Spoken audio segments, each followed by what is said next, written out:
Welcome to episode 32 of the Progression Health Podcast. I'm here with researcher and registered dietitian, Dr. Dall. Dr. Dall, do you want to introduce yourself and tell us a little bit about your background and all the work you do? Sure, thank you. Hi, everyone. My name is Rose Dall. I'm a registered dietitian and I have my PhD in nutrition sciences. So a little bit about my background. I knew after I got my RD credential that I wanted to be more involved in understanding the why questions about many different aspects of nutrition. So I decided to go forward with both a master's and ultimately my PhD. My PhD dissertation was based on a clinical trial that was investigating the effects of vitamin D and magnesium given as a combined supplement and their effects on different aspects of cardiometabolic health, which I think we'll probably touch base on a little bit later. But actually right now I don't directly work in the nutrition field. I work for a medical communications agency, which in brief is basically a partner company for various pharmaceutical companies, large and small, that helps with their communications to their key opinion leaders, payers, and other various healthcare professionals about both their therapeutic agents that are undergoing development and those that are already approved for treatment of various diseases. And I actually got into this role because during my PhD, I really liked the writing aspect of my dissertation, which I'm sure most people would not say. I really enjoyed writing those 300 pages. And I knew that I wanted to be involved with larger scale chronic disease research. And it ended up working out for me that one of the first accounts that I wrote on was based on type 2 diabetes. So it coincided really nicely with my dissertation work. And even though I'm not directly in the nutrition field right now, I am still publishing. So I think we'll get to that a little bit later. But my lab group from my PhD cohort just published a paper this spring about vitamin D and magnesium combined supplementation. And hopefully we'll have another paper out by the end of the year. Yeah, loads and loads of experience. So the whole episode is going to be centered around vitamin D, a little bit on magnesium, and then general health questions related to nutrition. So just in your PhD writing, which you enjoyed, and which nearly, when I did my master's, it nearly was the death of me. What did you focus on with vitamin D and magnesium, and like what kind of led you to research? Would you call them, if we take it way back, what would you call vitamin D? Are they, and magnesium, are they minerals or vitamins and a mix of minerals? Or so vitamin D is a vitamin, obviously, and magnesium is a mineral. So largely, micronutrients is what they are. So yeah, I kind of fell into it, to be honest. I knew that I was interested in chronic disease research, and I kind of knew what I didn't want to do, and that was work in preclinical studies, animal studies, or with infants or children. I knew that I was, interested in adult humans. And ultimately, I just connected well with my PhD mentor when I was applying to schools and trying to figure out, where was the right fit for me. She was working with, again, the idea of vitamin D and magnesium as a combined supplement. And she was investigating their effects on cardiometabolic health. And this at the time, and I think currently, was research that wasn't done before. The idea of combining the supplements wasn't done before. So I just wanted to be part of that. So ultimately I joined her lab. So that's kind of where I got to. And then my actual dissertation was focused on the combined supplementation and their effects on different bone turnover markers, and then their effects on glycemic control as well. very good. So glycemic control, that is sugar, or is that fat? So it's a term that largely encompasses things like your fasting blood glucose, fasting blood insulin, and your insulin resistance. So when I say glycemic control, it kind of is the, meaning all of those, the effects on all of those different measurements. Got it. So then is it recommended that if somebody is deficient in vitamin D, that they supplement with magnesium as well, or how do they work together? So the way that they work together is that magnesium is actually a cofactor for vitamin D's metabolism and activation in the body. So primarily it plays a part in the activation enzymes that exist in the liver and the kidneys. And it also helps with its activation in different organs and different bodily systems.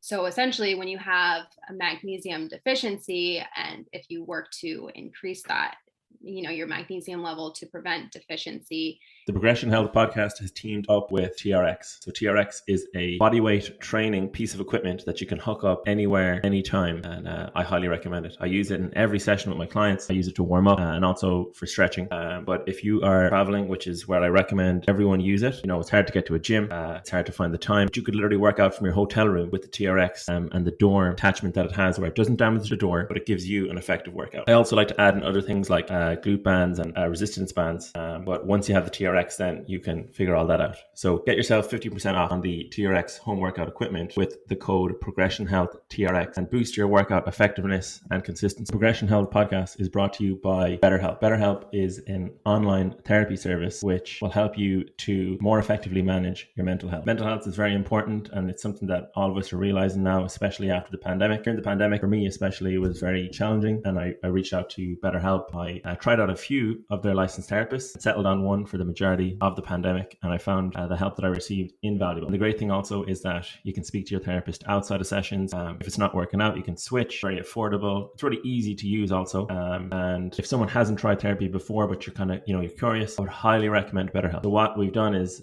we've got a sign up link I'll attach in the show notes, and basically you can get a discount to get started and start improving your mental health today. So BetterHelp for better mental health. It can reduce the amount of vitamin D that's needed to maintain a sufficient status. So this could in turn mean that you can take a lower dose supplement of vitamin D and it can still help with, whatever you are trying to combat, while also avoiding toxicity.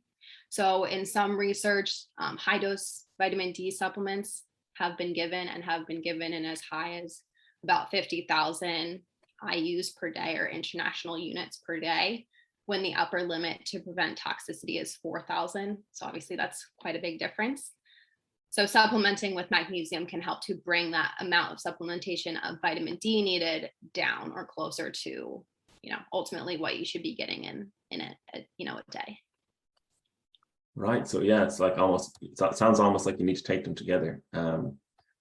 How many people in the population, or like what percentage in the US population are like deficient in vitamin D and magnesium? Do you know? Or like what are even the signs of deficiency? Yeah. So it's a lot in the world. It's estimated that about 1 billion people are vitamin D deficient. So obviously, quite a large chunk of the population. And then for magnesium in the United States, it's estimated somewhere about 50 to 60 people are deficient. So again, quite a large chunk of the population. Some of the signs of vitamin D deficiency would be rickets in children, which is it's like an inward bowing of the legs. And in adults, you can also see exacerbations of things like osteopenia, osteoporosis, and fractures, so relating to bone health. And then for magnesium, some of the signs of deficiency might be things like muscle spasms, weakness, numbness, stiffness, and it can also it can show itself in things like nausea or loss of appetite. And then more serious signs for magnesium deficiency would be things like heart arrhythmias and seizures. Wow, so pretty serious effects there. And you said 50, did you mean 50 to 60% of the US adults, or what was that, 50 to 60? Yeah, of the US adults, yep. So it's almost safe to assume that you are deficient in one of these. So it's like can you get it checked out with like your local doctor, or is there like a common test to figure out if you're deficient? You can, for vitamin D, your status is measured from 25 hydroxy vitamin D, which is, it can be measured with just, a blood draw. Your doctor can probably do it. Magnesium status, it can be just your blood value, and sometimes it's measured with your ionized magnesium, which again is a slightly different blood value. So those can generally give you a good idea. For magnesium as well, you can, begin to assume that you might be deficient based on your intake compared to the recommended daily allowance. So for adults, it's 320 milligrams per day for women and 410 milligrams per day for men. Vitamin D is a little bit more intricate in the sense that it's actually not very common in food sources, but you can get it from sunlight. So you might be looking at your diet and saying, I'm not getting enough vitamin D here. But if you go out in the sun it's generally recommended that it's between 10 a.m. and 3 p.m. and for at least 15 to 20 minutes without things like sunscreen. If you're sitting in your car and your window is up, that glass can reduce your vitamin D exposure. And it also is dependent on different skin tones as well. But if you are getting outside for that recommended time frame, you can synthesize more than enough vitamin D to maintain a sufficient status without taking it in from your food sources.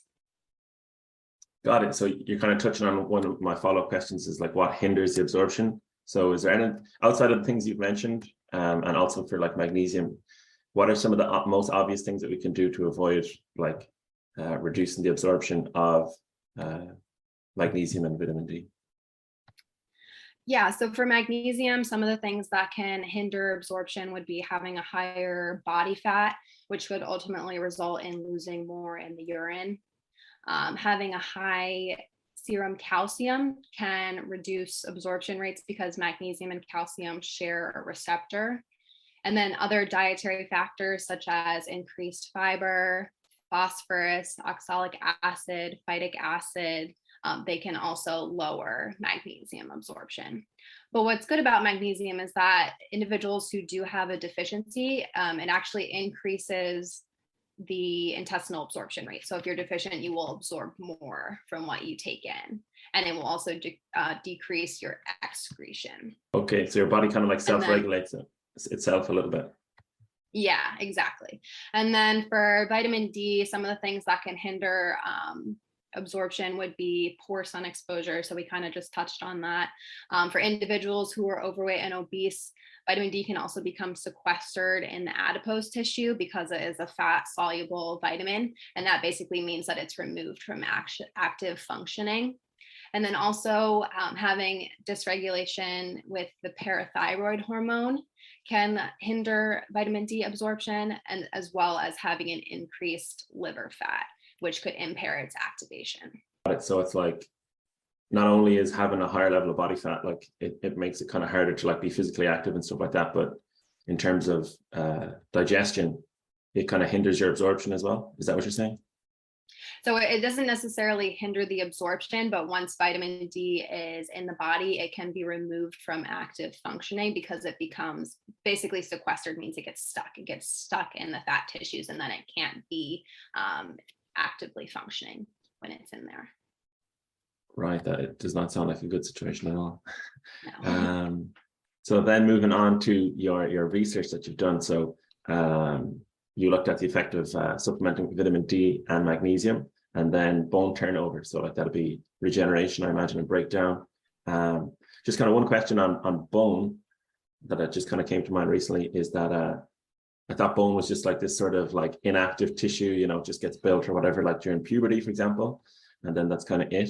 But I think there's more to it than that. So could you just explain what you know about bone in terms of like, I guess, how it's like, it's an organ, it's active, and maybe how I'm wrong in that like after puberty, it's still active as well? Yeah, so we often think of the skeleton as being an unchanging structure. We think of it as offering physiological support, but not really doing much else. But it's actually, it can be considered an endocrine organ, and it can contribute to regulating different various metabolic functions, things like body composition, glycemic control, which again is, fasting glucose, fasting insulin, insulin resistance, as well as cardiovascular health. So different hormones in the body, we think of vitamin D, parathyroid hormone, and estrogen. Those all have roles in bone health, but they also, again, are hormones, and they can have impacts in other areas. So vitamin D, its traditional role is that it regulates renal and intestinal calcium, magnesium, and phosphate absorption to maintain good bone health and bone density. But there's also research showing that it's inversely related to fat mass, fasting glucose levels, type 2 diabetes prevalence, and high blood pressure. And then for parathyroid hormone, this acts in conjunction with vitamin D traditionally to maintain serum calcium levels. And chronic excess parathyroid hormone can reduce bone density. So again, it acts in opposition to vitamin D. But again, having chronically elevated parathyroid hormone is associated with increased fat mass, decreased lean mass, high blood pressure, altered lipid metabolism, poor glycemic control. And then estrogen, when we think of estrogen, we typically think of it as being a reproductive hormone in women. And it's also having high circulating estrogen levels can prevent against bone loss in women. But again, when we think about losing estrogen, traditionally when going through menopause, that's associated with a higher body mass, blood pressure dysregulation, other components of poorer cardiovascular health, as well as elevated blood glucose. So those are all hormones. And then the focus or the crux of my dissertation was about osteocalcin. And this is actually a bone turnover marker. So it regulates both basically osteoblastic and osteoclastic activity, which is the buildup and the breakdown of bone mineralization. And osteocalcin levels are inversely associated with body fat, glycemic control, atherosclerotic risk, and myocardial infarction incidence. So all of these different things can act to, again, impact body composition, glycemic control, and cardiovascular health in the body. But what's challenging about these, with the exception of vitamin D, is that investigational studies to try and alter levels to see these changes are difficult because you can't necessarily supplement things like osteocalcin and parathyroid hormone. So what you have to do, and what happened in the case of my dissertation, is that we were giving vitamin D along with magnesium to try and foster a change in osteocalcin concentrations to then see an impact on glycemic control. So there's limited experimental trials in this area. More research does need to be done, but obviously there is a lot of strong associations in this area suggesting that bone is more than just a physiological support structure. Oh yeah, so could it be the case that like if someone had diabetes, for example, that like their bone, the turnover rate or the hormones being produced could predispose them to having diabetes? Could that be the case? I'm honestly not sure about that. I don't know if I would say it's a predisposition, but it can play into ultimately having higher fasting glucose, fasting insulin levels, things like that, which obviously would result in negative health outcomes in the realm of diabetes. Okay. I feel like you kind of answered this question already a little bit, but my sort of like, let's call it uninformed view would be that someone who's overweight, because they're carrying extra weight, their bones will be stronger. That every time they move, their bones will have to work harder. Do you know anything on that, like in terms of bone density or bone health, for people who are, let's say, have normal weight versus people who are like overweight or who like have obesity, like the differences in bone density and bone health, would say, overall? Honestly, it's a little bit outside of my area, so I can't comment too much on that. But generally, I think people that do have that excess weight, I can see how you view it as maybe they have stronger bones, but it's also a higher impact. So, every step is a higher impact that could be, kind of challenging the bone and wearing it down in that sense. And we also know that for individuals who have overweight and obesity, that they're also at a higher risk for vitamin D deficiency, again, with the different mechanisms we talked about earlier, the sequestering in the fat tissues, things like that. And we know that vitamin D is important in bone health. So there's also that mechanism at play, again, because of the fat tissue at that point, removing vitamin D from active functioning. Got it. Yeah. So it's kind of like it'd be a dangerous assumption to make that someone who is of a heavier weight would have stronger bones, because maybe their vitamin D absorption is being inhibited, like you said. Yeah. Okay. And then just kind of like how the idea that the liver regenerates, right? Like over time. So for example, you drink or something like that, you take in like some excess alcohol and your liver is a little bit damaged, and then it can like heal itself can the bone do something similar? Do you know anything about that? Like where, you know, let's just say you weren't active when you were younger, and then in your later years, you're like, okay, I need to increase my activity. Can you kind of like strengthen your bone at any time point of your choosing if it wasn't strong prior to that decision? Generally, there are ways to, maintain a good bone health. It's things like making sure that you're getting enough vitamin D, magnesium, vitamin K, these different micronutrients, as well as things such as engaging in weight-bearing exercises. All of these can contribute to generally good bone health. I'm not too sure about the second half of your question, where that, ability to do so kind of reduces or flatlines from childhood into adulthood. But regardless, these activities, maintaining a good diet, maintaining weight-bearing exercises, good exercise habits can, they can't hurt and they can always help. Yeah, absolutely. I guess it's like, it's never too late to start exercising. So it wouldn't hurt you if anything. And there's a lot of benefits that we know of. So just on another study, you have the endocrine role of bone health and cardiometabolic health. So I'm just thinking of like metabolic syndrome. That's like pretty common among a lot of like US adults. Is there like a role of bone health in something like that? Or is that like unknown, or is that a bit too much of a reach? Yeah, so that's kind of what we were just talking about in terms of there are, these strong associations between, components of bone health, vitamin D, parathyroid hormone, estrogen, osteocalcin. There are associations between these different markers and cardiovascular health and glycemic health, body composition, all of these things, which, can play into metabolic syndrome. But again, the actual interventional research is limited to kind of make, these fully strong conclusions. More work needs to be done in that area. Got it. Yeah. So let's just say like there's someone who they know they've like a higher genetic risk of like high blood pressure or diabetes or other metabolic conditions. Would it be a bit of a reach, or is it like kind of a safe assumption to say that if they supplemented effectively with vitamin D and magnesium, they would be like potentially reducing their risk of diabetes or high blood pressure, or is that like just a bit of a stretch? So this actually relates very well to my dissertation and one of my lab colleagues' dissertations. We had different portions of a larger parent study, and the results that we found when we supplemented vitamin D and magnesium together were that combined supplementation was more effective at improving vitamin D status versus a placebo in individuals who were deficient.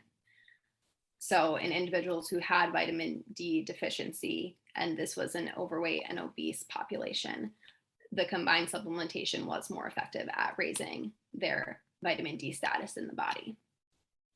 We also found that there was a decrease in systolic blood pressure, again, for individuals who at baseline had high blood pressure, high systolic blood pressure, and the marker was higher than 132 for the systolic blood pressure. But with the combined supplementation, we weren't able to find any statistical significant effects on parathyroid hormone concentrations, osteocalcin concentrations, markers of systemic inflammation, or glycemic control. And again, as I mentioned earlier, to our knowledge, we were the first lab group to use this combined supplementation. So these results are from one trial. So obviously that's not enough to make, these strong conclusions about the effect. But we are seeing, some good results so far, and these results might potentially, what we found not to be significant, it's possible that it could be more significant in individuals who actually, have manifestations of things like diabetes and hypertension, because our research population were individuals who were overweight and obese, but were otherwise considered healthy. So we were more looking at this research as a preventative measure versus as a, therapeutic intervention in that sense. Interesting. And just in terms of being deficient in like magnesium and vitamin D, can you be of a normal weight and deficient? I assume you can, I guess. And then like, just how does your weight status affect like the deficiency? So is it like people who are of a normal weight are less likely to be deficient in magnesium and vitamin D, or are they just as equally likely to be deficient compared to a person in normal weight and a person who's obese? Yeah, so as we talked about, there are some mechanisms of excess weight that, can impact vitamin D status in the body. In terms of, the actual ability to become deficient for either of these, it's kind of across the board. For magnesium, the most common sources of it in the diet are things like fruits and vegetables and whole grains, nuts, legumes, meats, and fish. So, what you might consider, a balanced, healthy diet. We know that a lot of the population doesn't eat these things, or at least doesn't eat these things, consistently every day. And that the diet can also be filled with things like processed foods and shelf-stable items. And these aren't good sources of magnesium, or vitamin D for that matter. But, speaking to magnesium first. So in that sense, yes, it could be quite easy to develop a deficiency if you're not making an effort to get in, again, those good magnesium sources. In my lab group, actually did a study about this. We were conducting a study to validate a magnesium food frequency questionnaire, which is essentially just kind of a quick list, a short list of magnesium-rich foods to get a good indication of magnesium intake per day. And we compared it against a 2-week food diary, which was kind of considered the gold standard of measuring magnesium intake. And we found through that magnesium intake was as low as about 78% of the RDA for women, which again is 310 milligrams per day, and as low as about 59% of the RDA for men, which is 420 milligrams per day. So again, that was a small population. I think we had 135 individuals in that study, but you can see that, people were largely falling into that inadequate intake amount there. And then for vitamin D, switching topics here a little bit, we know that vitamin D isn't found in high amounts in lots of foods. There are some natural sources, things like fatty fish, I think especially more so wild caught fish versus farm raised fish, egg yolks, fortified dairy products, and other fortified foods. So things like orange juice. But these food sources by themselves are usually not enough to meet the RDA, which is 600 international units for adults. And then it goes up a little bit to 800 international units for older adults. But again, the major source of vitamin D is sunlight. So in the spring, summer, and fall months, again, being outside for as little as 25 minutes or 20 to 25 minutes, you can synthesize about 15 to 20,000 international units of vitamin D. So more than enough to maintain, a sufficient status. But we also know that during the winter, above the latitude of about 35 degrees, which that latitude line for some perspective in the United States runs through the Carolinas, North Texas, the middle of Arizona, and Southern California. So quite a lot of the United States geographically sits above that line. We know that during the winter above that line, there's minimal, if any, vitamin D production from sunlight. And we also know that sunlight synthesis can be affected by things like skin tone, age, and fat mass. So that kind of, summarizes, again, it can be quite easy to fall deficient in either or both of these micronutrients, again, without having that, conscious thought of your food choices, your sunlight exposure to maintain a sufficient status. Yeah, that explains a lot in Ireland as well, based on where Ireland is situated.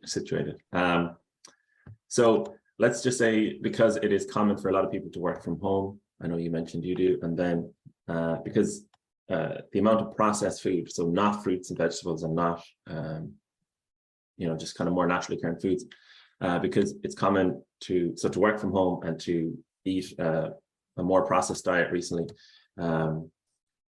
If someone does work from home and they do eat a highly processed diet, they know they don't eat enough fruits and vegetables, is it a safe assumption to say that they should, at the very least, get their vitamin D and magnesium levels checked? I would say it's probably a good idea. It's better to know that you're deficient than to not know, and, to not be able to connect it to a variety of different, potential health outcomes in that sense. And we kind of said earlier, it can't hurt. It's never a bad idea to have more fruits and vegetables. Those things are always going to be impactful in the diet. Besides just, magnesium, for a variety of other macro and micronutrients, those will be helpful. But yes, I would say that it's probably a good idea to, get your status checked at that point for deficiency. Yeah, absolutely. And then just as someone who works from home, but you're aware of like vitamin D, like, is there any ways that you sort of, I guess, get outside that like you can consistently follow, like say every week? Like, I know it's kind of quite like, it sounds quite simplistic, oh, just go outside, but it's kind of like if you're working from home all the time, it's a bit harder now. Do you have any kind of like strategies or like tips for how people can get enough vitamin D from sunlight across the week? Yeah, so I just want to mention, when we're thinking about vitamin D synthesis from sunlight, it's important to note that there are things that can limit that, including if the sunlight is passing through materials such as glass. So if you're sitting inside of a window and you're feeling the sunlight, it might not be a good source of vitamin D in that sense. Other things that can impact vitamin D synthesis from the sunlight include pollution in the air, wearing sunscreen, and clothing choices. So, clothing, sunlight that hits clothing or, theoretically passes or does not pass through clothing can also limit vitamin D synthesis from the sun. So knowing all of these things, the things that I do, I'm very lucky that I live in a neighborhood with sidewalks and lots of outdoor space, and I have a dog who likes to walk.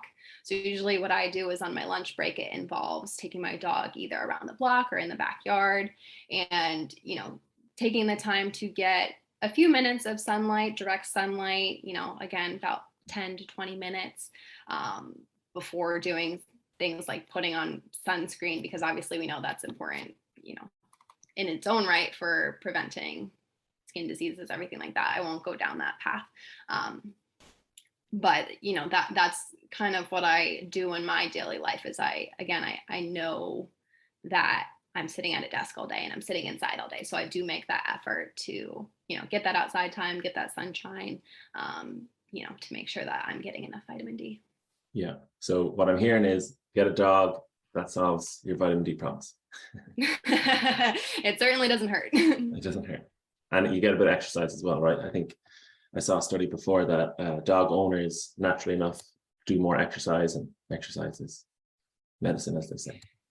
Yeah. We walk on average 2 to 3 miles a day, and my dog is 11. He's getting up there. He's a big boy. I could probably talk about him for a long time, so I'll try to cut it short, but definitely helps with, again, getting outside, getting some exercise, getting away from sitting in front of a computer screen all day. Yeah, absolutely. Like exercise has been like engineered out of the modern way of living. So I think, a lot of people are dog people, or they just like to have a pet. And if a dog helps you to get active, then, and you can afford it, of course, as well. You have the luxury of that, then, it's no harm to get a dog just to be more active in and of itself. Yeah. And they make you happier. They make you laugh. I'm a proponent for both dogs and cats. I love animals. So. Absolutely. Yeah. They definitely brighten up our days. And then for the next question, which is a complete kind of switch up here. Obviously, we had the pandemic and we have COVID currently still. I read a headline that people with sufficient vitamin D are 20% less likely to die from COVID-19. So that's a pretty like black and white, headline. It's kind of sensationalized a little bit, which is pretty typical of the news.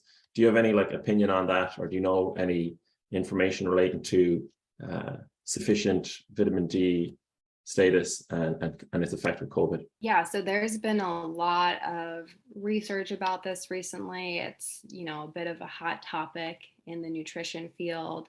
And I know a little bit of this because when the pandemic first started, my dissertation research got halted and I didn't know what to do with myself. So I started writing about vitamin D and COVID-19 because that's what was relevant to me at that time. And there's a lot of research supporting vitamin D's impact on different viral diseases.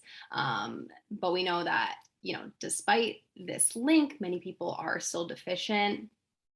And again, it's especially, there's high deficiency amounts in people who have overweight and obesity, people with older age, and in ethnic and racial minorities, who in this case are also groups that we know are potentially at a greater risk for getting COVID-19 or for perhaps having worser outcomes from having COVID-19. So the article that you were talking about, essentially the conclusion of that article was that the lower vitamin D status was more common in patients who had severe or critical disease, COVID-19 disease, versus individuals who had a mild or a more moderate case of COVID-19. And that paper also concluded that individuals with vitamin D deficiency were more likely to suffer from mortality, again, compared to individuals who had sufficient vitamin D levels.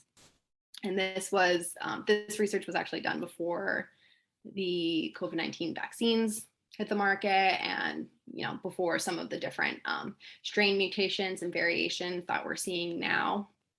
But there does seem to be a relationship here between poor vitamin D status and increased COVID-19 risk. And again, perhaps increased risk of having worser outcomes from the disease, having a more severe case of the disease.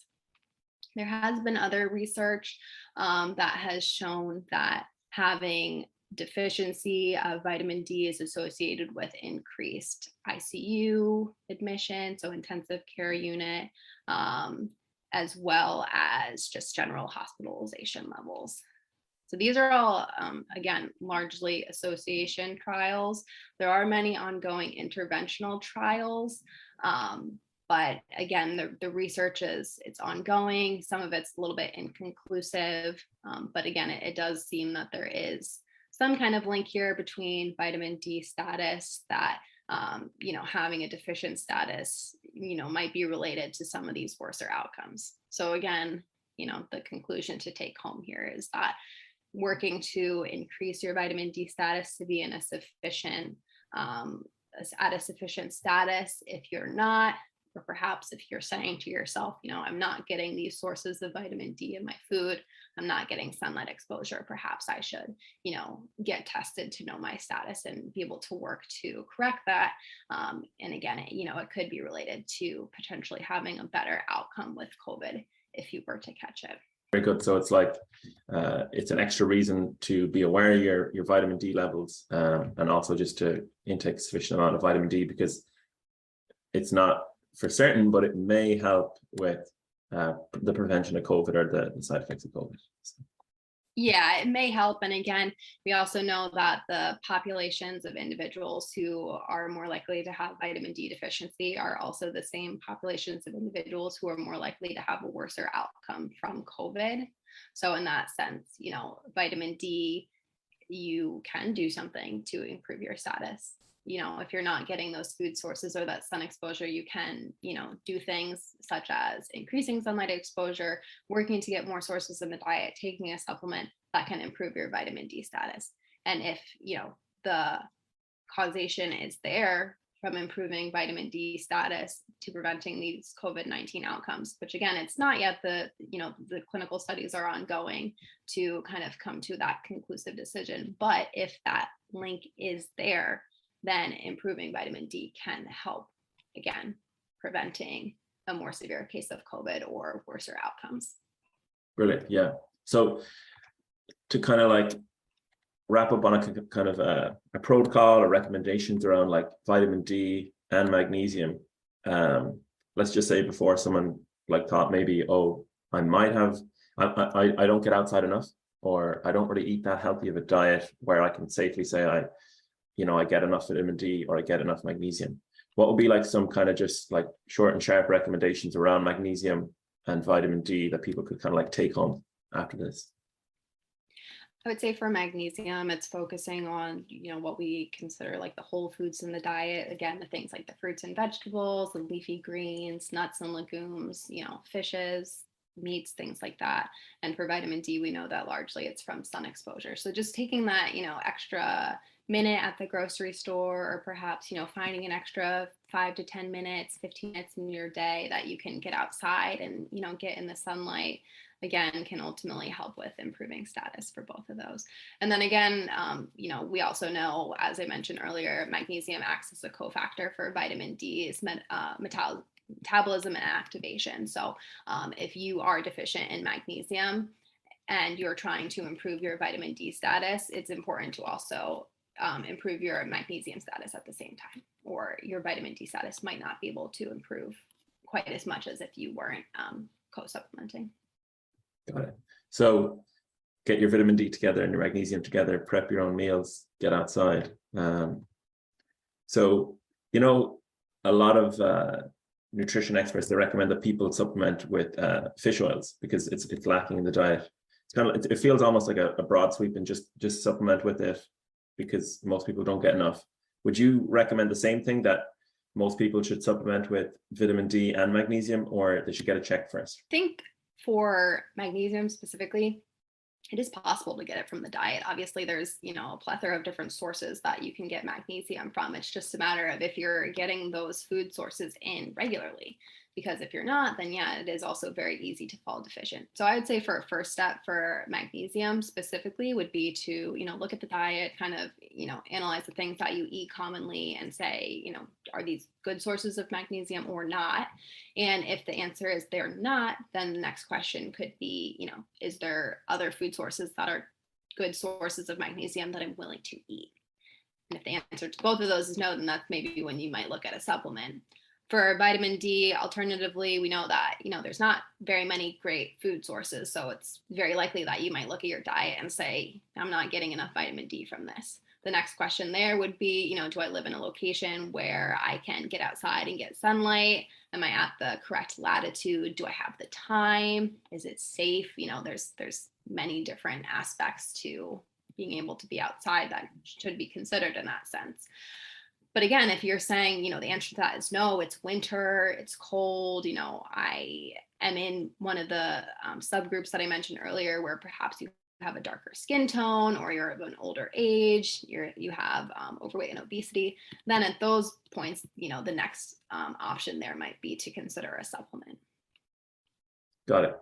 And then in terms of like improving the quality of our diet, the intake of the fruits and vegetables, do you know anything about like meal prep services? I know they're becoming like more common, where people can batch order meals in advance. Like, would you ever recommend it, like when you were working as a dietitian, to your clients who, were particularly busy, they didn't have the time, they have kids, what have you? Do you think that's like an effective alternative to get in the fruits, vegetables in your diet?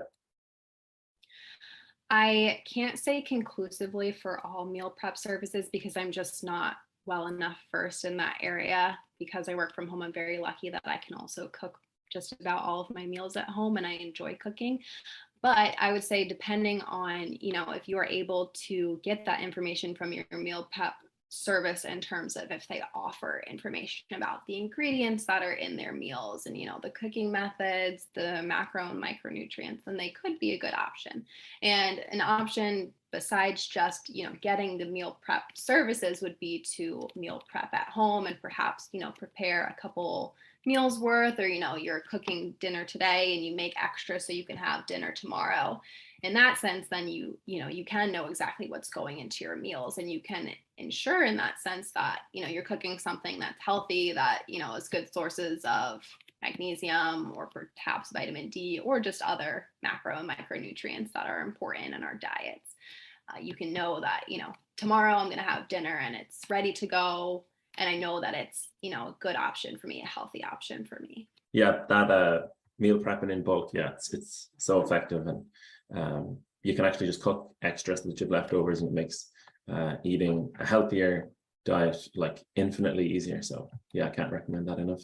So just some listener questions that I got. So people of like different ethnicities, like, you know, they have different skin pigments. How does that affect, I guess, their like requirement for vitamin D, their absorption? Yeah, how does it differ based on, I guess, your ethnicity or your pigment to your skin? Yeah, so it is pretty well known that individuals with a darker skin tone, such as those with either African or Hispanic ethnicity, as well as some other subgroups that we talked about, individuals with higher body fat, older individuals, and individuals with certain chronic diseases that can impact vitamin, or well, all micro and macronutrient absorption, certain immune disorders, things like that. They can all essentially limit the amount of vitamin D synthesis from sun exposure in that sense. We also know that certain other conditions, things like wearing sunscreen, you know, when light is passing through a window, or pollution, all of those can also limit the effect of vitamin D synthesis from sunlight.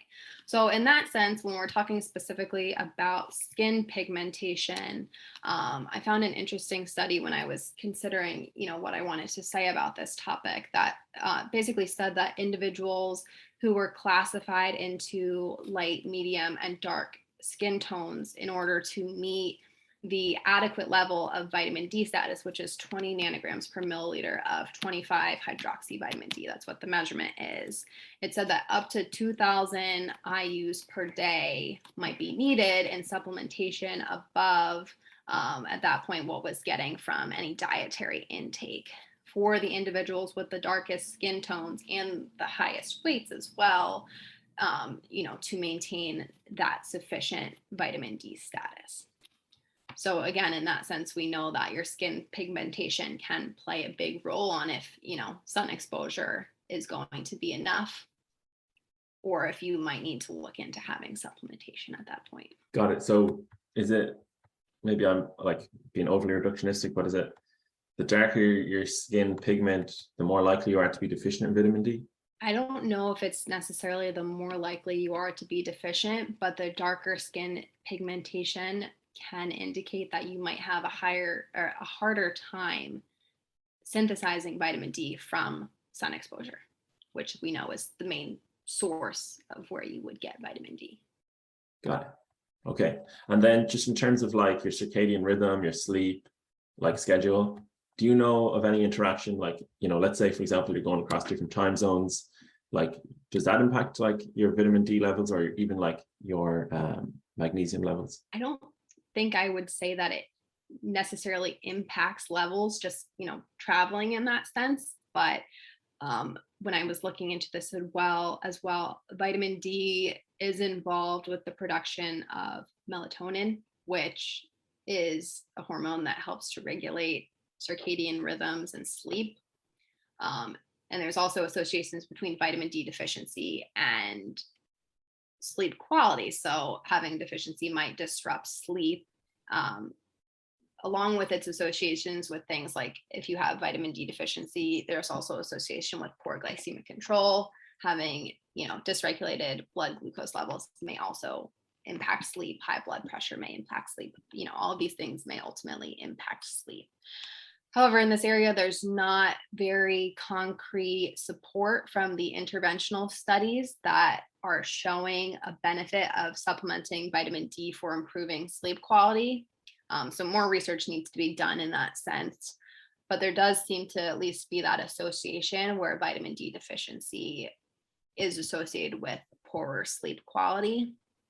Alternatively, here for magnesium, magnesium plays a role in muscle relaxation. So if you are familiar, there's a very well-known brand of supplement called Calm supplements. They're in drink mixes. I think you can get them in pills as well. They're magnesium based, and people like to take them before bed because, as the name says, it's supposed to help calm you. And that's likely because of, again, magnesium's role in muscle relaxation. So here as well, there might be both an indirect and that direct role with sleep and circadian rhythm, both from magnesium and vitamin D's independent associations and potential independent effects, as well as magnesium's role in vitamin D metabolism and activation that could, further that impact if it's there. Okay, got it. And then I'm just thinking of, you mentioned the latitudes before. Is there any different recommendation for vitamin D based on the different positions you could be related to the equator? So for example, like the different levels of sunlight, you spoke about like the different locations you could live at. So is there vitamin D recommendations per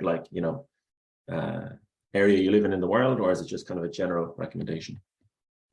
I don't think there's different recommendations. So we know that, again, depending on the latitude that you're at, and the time of year that you're at, summer versus winter, your synthesis of vitamin D from the sunlight can be different. But the body is actually smart in the sense that the body can limit its vitamin D synthesis. If you're somebody that, perhaps works outside, or you're outside a lot, you're not just going to be, continuing to synthesize and putting yourself into, a toxic state from vitamin D. Your body is smart and can regulate that, as opposed to perhaps if you were, taking a large vitamin D supplement. The body, again, can regulate it differently.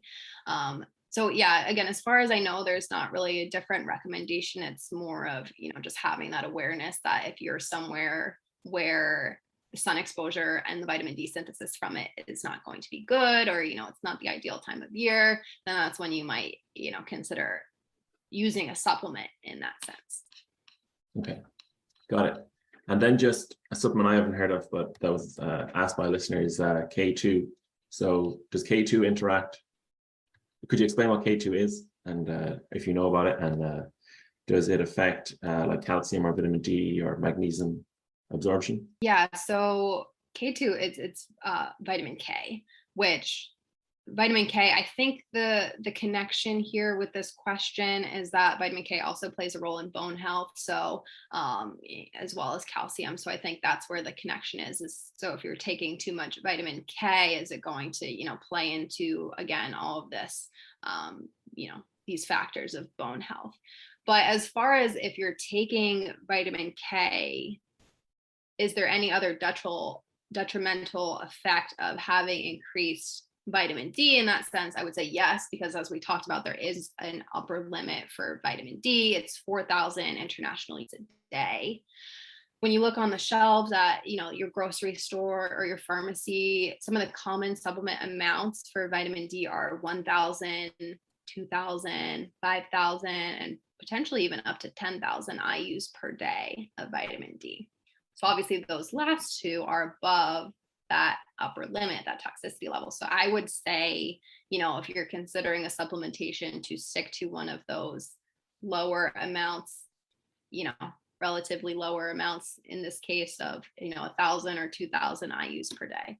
And that also relates back to the research that I was talking about earlier that said for individuals, even with the darkest skin tones, about 2,000 IUs per day, was what they found would be the amount needed to maintain an adequate status. So I would, again, recommend not going over that toxicity level on a daily basis, because as we know, again, vitamin D toxicity can have, unwanted side effects, anything from GI distress all the way to kidney stones, heart arrhythmias, tissue damage, things that you don't want, you want to avoid. So yeah, all that stuff sounds pretty detrimental to health. We want to avoid that toxicity.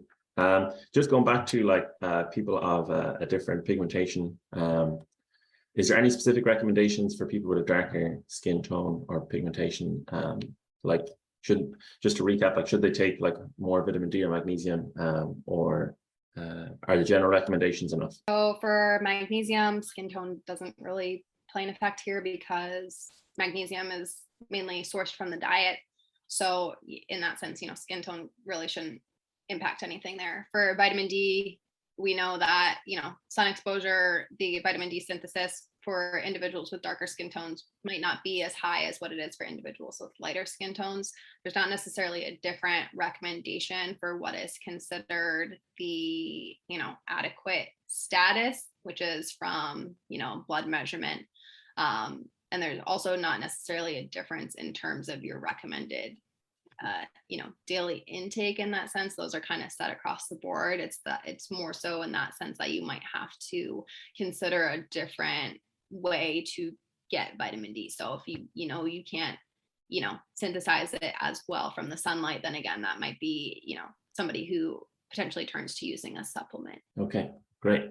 And then just in terms of everything we've discussed, is there any kind of takeaway messages you'd like to leave listeners with, or maybe any links or information that you're currently working on that you can point people to? Yeah, I mean, I would say for take home messages here is that obviously, vitamin D and magnesium are both very important for a number of reasons in the body. And there's, high rates of deficiency of both in the adult population. So again, it's important to perhaps, take that extra few minutes per day to consider if you're getting enough magnesium in your diet, if you're getting vitamin D in your diet or from sunlight, and if not, perhaps considering getting, tested for your status and thinking about different options of how you can improve your status, which there is still research ongoing and some of it is inconclusive, but there are, vitamin D is potentially linked to a number of different health outcomes, anything that we talked about today, from improving glycemic control, perhaps improving cardiovascular health,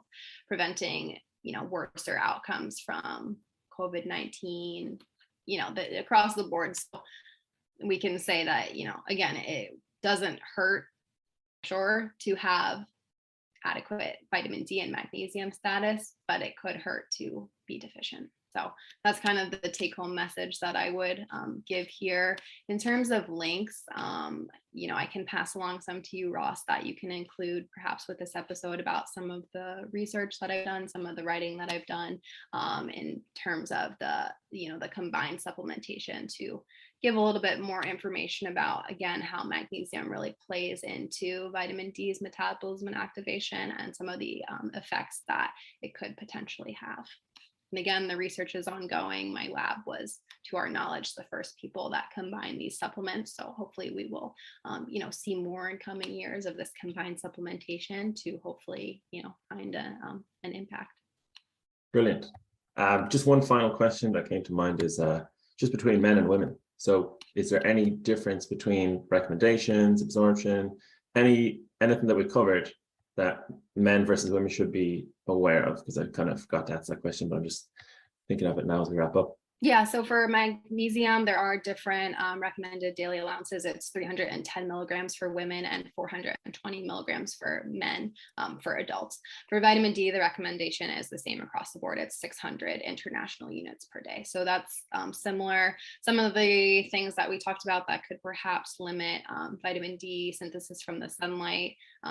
We talked about things like skin tones, but we also talked about body fat. So we know that, men and women exist with different body fat percentages just by biological nature. So that might be something to consider there. And then for magnesium, jumping back over there, we talked about some of the different food sources. So I would say, depending on the dietary differences, perhaps between a male and a female, and, the amount eaten per day, again, just considering if your food sources are, strong, good sources of magnesium. Brilliant. All right. Thank you very much for your time, Rose. This has been very, very informative. Thank you.